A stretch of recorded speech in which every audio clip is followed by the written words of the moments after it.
This is the Sonos Ace. Sonos' first entry into the high-end headphones market. So how is this compared to the AirPods Max and the Sony XM5 headphones? And is this headphones a successful debut for the brand, or should Sonos just stick to making speakers? Now in the box, it comes with a felt material covered case. So compared to the AirPods Max, that is already a huge win. Then there's a small pouch inside of the case to put cables in, which has a magnetic placement so you can take them off from the case or just attach it there if you like. At the back, there's a smaller box, and unfolding that, there are two cables, a USB-C to USB-C cable and a USB-C to a 3.5mm cable. And this is to give the headphones a wired option, which was really sweet compared to needing to buy this dongle separately, both for the AirPods Max and the Sony XM5 as well. Now what I noticed right away is how simple the design of the headphone is. So is this simple design bad? Well, not really, because if done right, a simple design like this can be really effective. But looks aside, when you hold this in your hand, you start to realize that it's more plastic than premium, and for the price that you're paying, a little more metal would have been nice. But this does come down to Sonos being more practical than being premium, because it does reduce the weight of the headphones to the right level, which was very beneficial if you love wearing headphones for a long period of time. This is also applicable for those all-day, everyday types, you know, those certain people that you have seen on the roads who just have the headphones on all the time. Yeah, those fellas. So to compare, it is definitely lighter than the AirPods Max, and the Sony XM5 is lighter since everything on the Sony is pretty much just plastic. Well, at least there is the stainless steel slider arms for the Sonos Ace. It has a matte finish and it comes in two colors, which is black, and I obviously went with the soft white option, and thank God it was in white, like proper white, because remember the first generation Sonos Move, which was leaning towards grey. So thank you Sonos for giving us a white option, giving me a white option. Then there's a Sonos logo on one side, but it is subtle, where it only shines when the light hits just right. So it's not like those big logos like you see on certain smartphones like the Poco smartphones, or even brands like Superdry, where the brand is right on your face, who would like for you to parade their whole brand, and this was not the case. Then the earpads uses a memory foam, which is really plush and comfortable. They are wrapped in a vegan leather that feels quite nice, and the ear cups are attached magnetically, just like the AirPods Max over here. And that's the reason why I got a different color, so that I can easily replace that. Then the ear cups can also swivel around, which was useful if you want to set the headphones down on a table or any flat surface. Then the headband's adjustment is a bit firmer but still very comfortable enough, where I can just simply slide the ear cups on the stainless steel links for a better fit.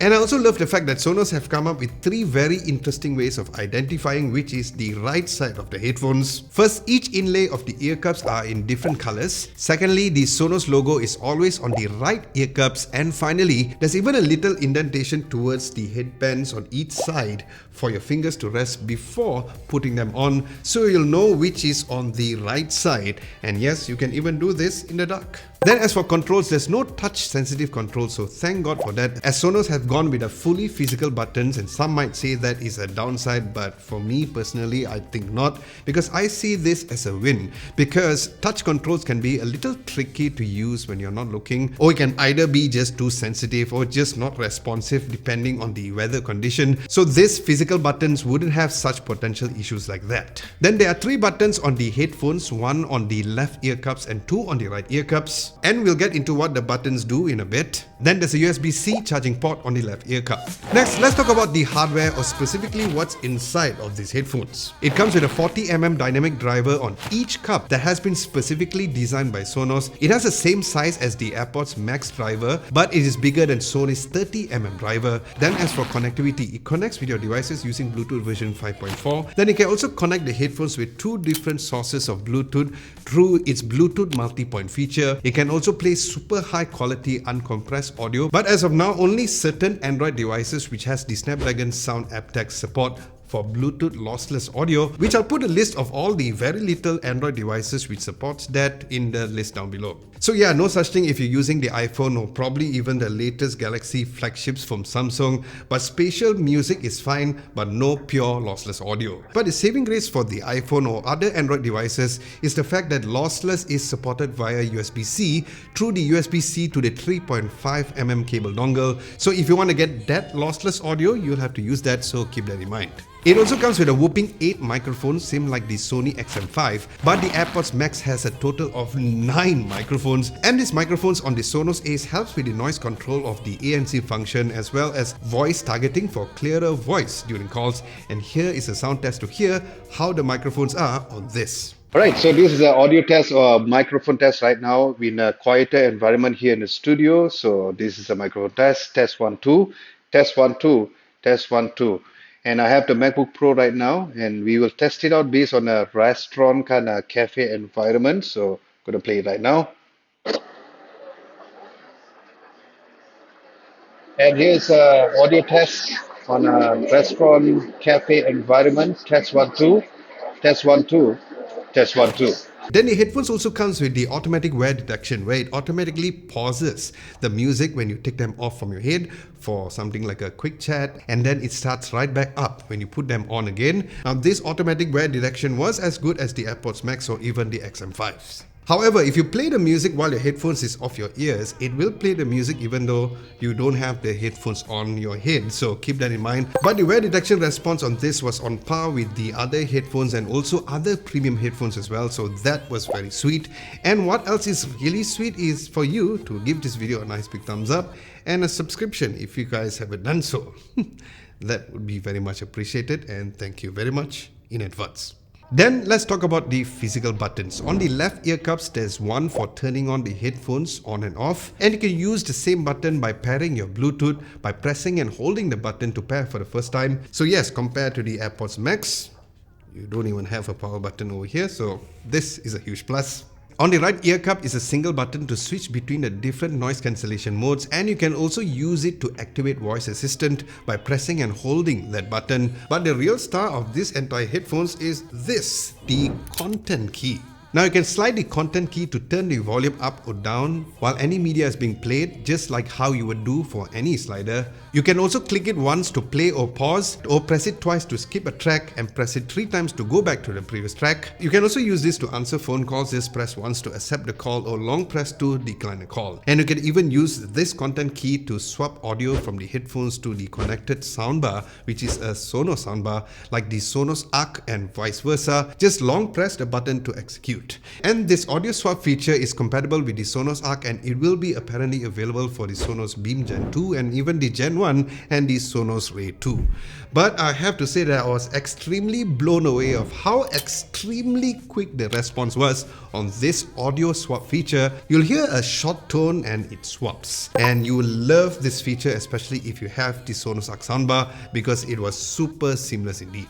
Now what I would love to see in the future is that if the audio swap feature to be available for the other speakers too, besides only the soundbar, since I do have Sonos speakers here in the studio and many at home, like the Sonos Era 100 here in the studio together with the Sonos Ray and the Sonos Era 300 together with my Sonos Arc back at home. So hopefully a software update or another new generation update would allow this feature. Now, as for now, I predict it's because the fact that it has only Bluetooth connectivity and no Wi-Fi connectivity, which has always been one of the biggest strengths for all Sonos speakers when it comes to Wi-Fi connection for audio streaming. So hopefully this could be done on a software update. We might not know yet, but yeah, as of now, this audio swap feature is really a nice to have. And while this totally beats the Sony XM5, but with Apple's ecosystem using the Apple TV box or even the HomePod does a way better job as of now, as this is still the first version of the Sonos headphones, so hopefully we will see some great updated features coming soon. Then as for battery life, Sonos officially rates the headphones about 1060 milliamps of battery to last about 30 hours. It also supports fast charging and can give you up to 3 hours of juice from just a mere 3 minutes of charge, and more on my battery experience coming up soon. Now before we talk about the audio performance of the headphones, let's talk about my experience as a whole. Now I tend to get migraines very easily, which makes me very picky when it comes to headphones. Smaller ones tend to clamp on my head too hard and cause headaches and even worse, migraines. So this fit quite well on my head without causing any discomfort for long-term use. However, my ears do get a little hot and a little sweaty too, especially if I'm outside and if the room temperature is a bit warmer, especially here in Malaysia. So you might want to use this indoors most of the time, or if you're in a commute through the public transportation, that will be fine based on my use and my overall test. But to be honest, even with an air-conditioned room like here in the studio, if you're listening to this for more than 3 hours of continuous use, your ears will get a little warm, especially if you're listening it on higher volumes, so do keep that in mind. And here's where the AirPods Max does a better job since the ear cups are a mesh fabric material instead. And if you're wearing stud earrings like me, not now but usually I do, it was fine as it just covers up over the ears. And if you wear prescription glasses, which I'm not wearing right now, I did test it out, but yes, it was also very comfortable too, even though it did clamp up the frame just a little. And I also love how there's a nice little gap between my ears and the inner ear cups, so if you have a small to medium sized ears like me, you'll be totally good. Then the physical buttons were also quite easy to use and the functions were quite straightforward. No more touching around blindly with my fingers because each button has a distinctive shape and size that is very easy to differentiate. Or imagine trying to remember which gesture does what, like swiping forward how many times, change the track, and which side should you swipe, the left and the right. You don't have to worry about all of that. Then as for audio, unlike some headphones that sounds trapped in your ears, the Sonos Ace has a huge and wide soundstage. It's like the music flows beyond the headphones themselves, creating this open feel that usually belongs to more higher quality audiophile headphones. Now they do support spatial audio with Dolby Atmos with just about any popular streaming music service like Apple Music, Amazon Music, Tidal and more. Then the head tracking was not only great from a feature perspective, but it did perform very well. And if you use the audio swap feature, you'll experience that nicely through the headphones as well. And if you're watching TV, it will immediately follow where the headphones is, which is similar like following your phone too. But one caveat is the fact that the audio swap is only available to set up with the iPhone or even an iPad. So if you use an Android phone, you'll need to get it set up with an iOS device first, and then only you can use it in the app moving forward. Now when it comes to experiencing the sound on the headphones, I had two experiences with it. First was during the media brief, so that was pre-launch, and during the pre-launch time I found that it was lacking a bit of the mid-range, but thank God for the Sonos app then, as this allowed me to adjust the mids to bring up the levels to have a better balance of the vocals and the instruments as well. And then the second experience was when I got this retail unit and got the latest software update, and by default it already sounds amazing without touching any EQ. Now this may vary from user to user, but what I can say is that if you are more of a casual music listener who just wants to listen to music in a lower volume or just wants to listen to things like podcasts, it will be totally amazing for you. But if you love to crank up the volume when it comes to listening to music, then you might want to tune it based on your preference, which I did. And overall it did sound as good as the AirPods Max and better from a clarity perspective compared to the Sony XM5s. Then there were some reviewers mentioning about how it lacked bass. Personally for me, the bass was plenty enough for me, because for me, I feel like bass should be a bit more audible, which I feel is more important than vibrating the headphones for some weird extreme reasons. But if you want to get that vibrating bass feeling, you can by adjusting the EQ to 9 on the Sonos app, and yes, your eardrums will be bass happy then. So whether or not you're listening to some EDM, jazz or even some metal music, the bass was nicely audible at default, which did sound on par with the sound quality for both the AirPods Max and also the Sony XM5s as mentioned earlier. Now as usual, if you want to know the exact playlist that I used to test these headphones and the other headphones mentioned, I will leave a link down below for you guys to check it out. But if you want to hear how the exact headphones sound, well, I've got my binaural microphones to record how it sounds exactly, so put on your best headphones to listen to some royalty music being played.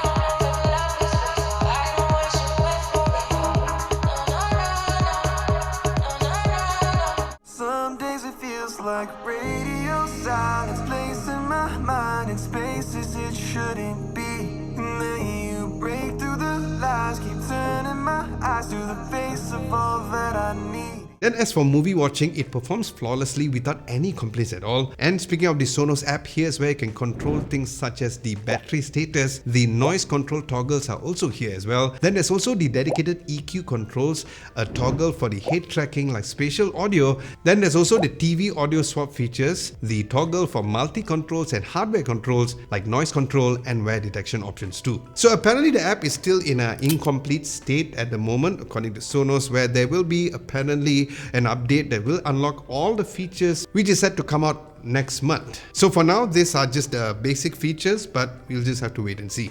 Now battery life is more or less the same as what Sonos claim. It comes with about 30 hours of play with ANC turned off and about 25 hours with ANC turned on. Then as for the performance of the ANC, it was good, but Sony was better at the ANC, but the transparency mode and the awareness mode on the AirPods Max was better. For example, when I was trying to use the awareness mode on this, while I was doing the audio swap on my TV turned on and my balcony sliding doors open, the sounds from the balcony outdoors like the bikes were way more audible compared to the talking voice coming out from the TV, so it seems to prioritize on the background noise more than actual voice compared to the AirPods Max, which does a way better job at adapting to find out which is better when it comes to the awareness mode. And I guess that this is understandable since Sonos has only started their journey with this specific technology compared to the likes of Apple and Sony, so I am very certain and sure that there will be some improvement moving forward. Now, if you want a recap of everything mentioned and want a written version of this review, you can check out our website at www.adamlobo.tv. Links to that will be down below. So in conclusion, the Sonos Ace has amazing audio with a wide soundstage. They look great, has good ANC, and impressive spatial audio, and of course the TV audio swap is perfect for those people who already own the latest Sonos soundbar too. Now I would love to see more implementation of the Sonos Ace together with my Sonos ecosystem of speakers, since I do own a lot of these speakers, but for now we'll just have to stick to what it brings on the Sonos Arc soundbar. So all in all, it almost feels like if the AirPods Max and the Sony XM5 had a baby, then this is it. It is currently priced at 2,299 ringgit, which translates to about 492 USD, where you can get it at TC Acoustic both offline and their online store. So if you ask me if Sonos did well for their very first product on the headphones department, well, I would say a huge yes, they did. But let me know what you think, and would you plan to get this? Now, speaking of Sonos speakers, check out my 3,500 USD or 16,000 ringgit Sonos Dolby Atmos 7.1.4 setup video review over here.